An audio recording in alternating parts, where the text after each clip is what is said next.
What's up, guys? Back here working on the K1. I think today, one of the first things I want to tackle is I'm going to redo this battery cable. Like I talked about before, the battery cable that I put in there said it was one size and turned out to be a different size. It was way smaller. So I've got this aught gauge, and this should do the trick. This is plenty big enough. It's probably overkill, honestly, because honestly, the stuff that's in there right now seems to be working fine. It's cranking over fine. Systems are working. I will say, obviously, I'm not running it with all the accessories on, at once or whatever, but this is going to make me feel better. So we're going to throw this in there, and then we'll see what else we can accomplish today. Okay, I got this aught gauge in there, got that one ran. I had to cut this in half and create new ends to run it. There's a pretty solid chance I'm going to end up changing this one out again, because it might be a little bit too short, but for the moment it's gonna work. I've got the other one down in there. It's kind of hard to see, but that one's down in there. I got it ran, just kind of hanging out at the moment. I need to create some, I need to put some clamps in here to like actually hold it all the way along, but for the moment it'll work, because I think the next step that I kind of want to mess with is probably the e-brake situation. Like I talked about before, this park lock just straight up doesn't work. I'm gonna have to take it out. I'm gonna couple those together to just delete it. And then I'm gonna start working on an e-brake situation. At the same time, I'm also going to be messing with power steering. I've got this power steering reservoir, which you can see, it's just kind of sitting in here right now. I was just kind of mocking it up, trying to figure out where I'm gonna put it. And I think this is gonna work out. This is a electric hydro power steering unit from a Vauxhall Astra. And I used it in swaps before, and it works out really good. It's just like you just hook up a couple wires and then run your lines and you're done. So like where it's at right now, you can see the rack is right here, like where the fittings are. So these lines are gonna be super short. It's gonna make sense. It's gonna be kind of tucked out of the way. I will say it's gonna be a little bit tricky to get the cap on and off, but it won't be too bad. But before I do that, in order to make these brackets, I need to get this brake booster out of the way.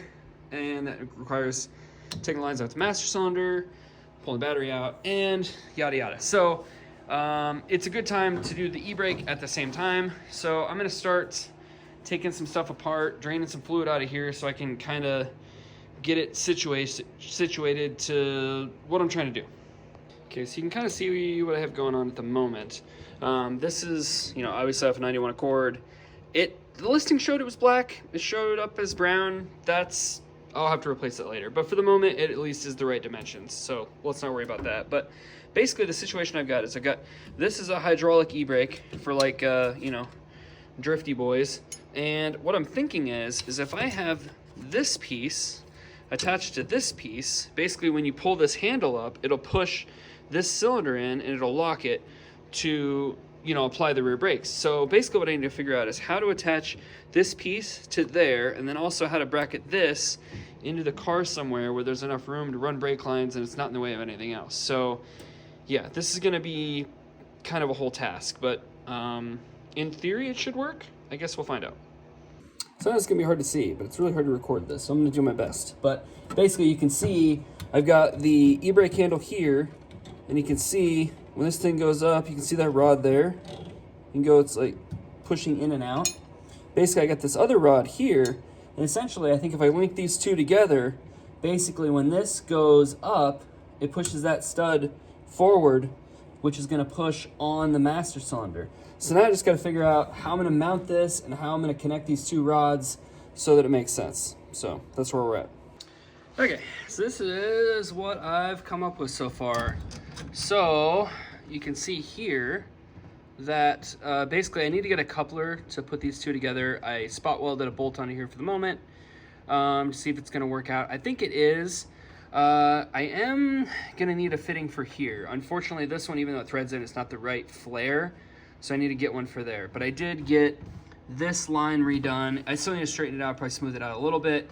It's not perfect, but I basically what I did is I got rid of the park lock that I had over here, then just took that line and rebent it and brought it down along the side and cut it off because it was pretty long. So I was able to take quite a bit off of it and make that work. So now the other side shouldn't be a big deal because I've got all this excess right here, I just literally gotta get it to where it needs to be, cut it off and flare it, and that one will be done. So yeah, we're almost there. Hey guys, got it all put together. Got the lines around everything. I did find a coupler nut. I ended up having to go like kind of all over town to get one. It was really annoying. And I got some 2 backup nuts in there, kind of sort of adjusted up. I did throw some paint on here. I welded up some of those spots that I kind of had to cut through to get a nice bend in it. So to strengthen it up, add a little bit of reinforcement on the other side. You can see I got my brake line ran over the shifter right there. This one's ran down in there. I still need to get the fitting for back here, so I can't bleed it yet. But you can see the operation. Kind of see when I pull this handle here, what we got going on. You can see it's pushing that rod in. That's what we want. I'm hoping that it has enough travel because it's only getting it in about halfway, maybe a little further. I'm not sure what's going to happen once it has hydraulics in it. I guess we'll find out. But at the moment, I think the concept is going to work. Yeah, it might take some tweaking, but I think overall, I think it's going to work. I do obviously need to get a black handle, not a brown one. But for the moment, this works. Okay, now that I got the e-brake figured out, now I'm going to start working on this power steering pump like I talked about. I ended up unbolting this booster and kind of moving it forward. I have enough slack in these lines I didn't have to disconnect those, which is good because I really didn't want to make a big mess. It's still going to be a struggle to get to the back of there, but for the moment it'll be all right. You can kind of see right here, I've got a bracket tab that I'm about to weld on. That's the first one. It's going to make that one's probably the easiest one out of all of them to do. I put some wood under there to kind of get it off the floor so it'll be suspended once it's actually bolted down. This side I'm not entirely sure. I'm kind of thinking like, maybe bracket off of here down to that piece and maybe come around the other side too. Not sure. I think first order of business is get that one in there so at least that part of it is situated. Okay, you can kind of see what I got going on down in here. There's that one bracket there. I created a bracket. I ended up welding it to back there. And then this one was a very, very complicated unit I had to bend up and then weld in there, which was extremely difficult because there's a whole lot of no room in here. But it's enough that I can finally mount this thing up and it'll be, mounted in there for good at this point, unless I got to pull it out to do lines, but I think I'll be all right. So we're gonna put that in there. And there you can see it's in there. You can see there's space at the bottom. It's off the floor there. I don't have any bolts in it right now, but it's actually pretty solid without even having bolts in there. Just studs through the holes. It's gonna work out pretty good. I do think I was wrong on the last part. It's probably not in there permanently. I think I am gonna take this back out and probably paint this bottom because it's kind of grungy looking. And clean this bottle up a little bit. But for the moment, at least proof of concept is done. You can see kind of right there where the lines are going to go. They're going to clear the brake booster pretty good. You can kind of see it there. And then I'll just run it over to the rack and pinion.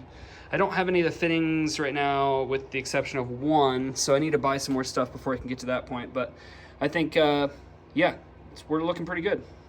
Oh, and because I just thought of it, you can now see how close the tolerances are here with the brake booster pushed all the way back in there. Like there is not a lot of room there. Same thing with like back against the firewall. You can't really see it, but there's not a lot of room back there either. So it had to be pretty much just in the right spot or it was gonna hit everything. So yeah, works out pretty good like that. All right guys, I think that's gonna be it on this one. I didn't feel like I got a ton done, but I mean, I got some things done. I at least have, the e-brake situation is at least like figured out for the moment. I'm really hoping it's gonna work. I still don't have that fitting, so once I get the fitting, then I'll actually know for sure. So it's kind of a crapshoot, I guess, but it's just, it is what it is. It's constantly try something. If it doesn't work, try it again, try something else, whatever. It's just, it is what it is. It's a kit car thing. I mean, it shouldn't be this difficult if they would have designed it correctly, but whatever. But I'm feeling pretty good about it. I think once I get that fitting, get it bled, I think it's going to work. I will say that fitting is a really goofy size. It's a weird thread pitch, and everything I looked up for it seems like the only cars that use that thread pitch are like a old 60s Land Rover and Jag or something. It's a really weird deal. I did find a fitting for it, but it's really goofy. Just so you guys know, if you buy one of these cheap drift brakes off eBay, they're goofy ass thread pitch. But yeah, that's in there. So the power steering, I've got to figure out all my lengths for hose and fittings and all that stuff, and wiring and everything else. So that's going to be a whole other deal. But it's coming together. At least I got it fitted in there because I was really concerned about where it was going to fit. It at least fits. So that's a big win in my book. But yeah, I think that's going to be it. So until next time, make sure you like, subscribe, ring the bell. Peace out.